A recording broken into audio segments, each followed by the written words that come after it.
the stereo.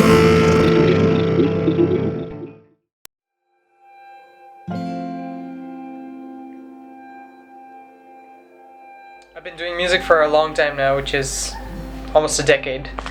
But Embers in Snow for me is a fairly new act. It's been active since 2013. But though I've been writing originals, for a long time beforehand. But to compile them all under one single name, that started from 2013. The idea back then was to start off doing something very simple, like singer-songwriter thing with just acoustic guitar and singing some songs and everything. But over the years that kind of changed as I started to discover more artists and listen to more music and stuff. And right now where we're standing, it's a very indie sound, to be honest. It's kind of like there's a freedom to do whatever I want. So there's a lot of atmospheric elements in my songs, and there's a bit of an electronica coming in my new material now, and there's a lot of acoustic guitar elements and a lot of post-rock elements, and then there are some very progressive sections as well.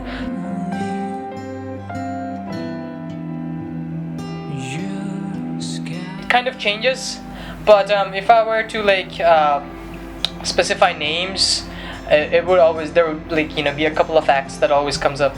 Steven Wilson, Anathema, Opeth, Bon Iver, Volcano Choir, and Ben Howard, and of course, Damien Rice and Ed Sheeran.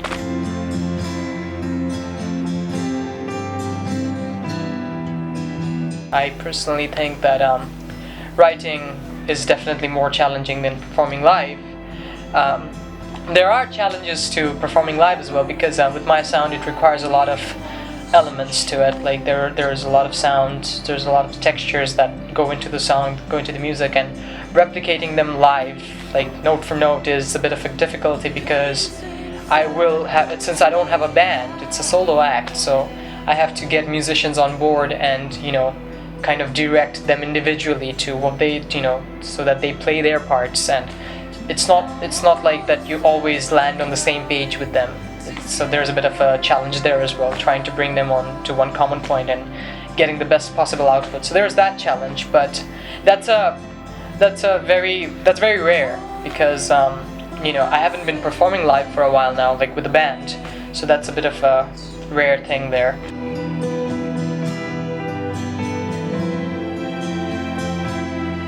The lack of proper agents, record label, contacts, even management contacts, etc., booking contacts, and two is the originality. These two are the only obstacles, in my opinion, that I see. It's not equipment, it's not the inability to record professionally or anything like that. It's absolutely nothing, because we can just record anywhere these days and get a good quality output. But these two are, in my opinion, two of the most critical aspects of the challenges that we face in our current industry.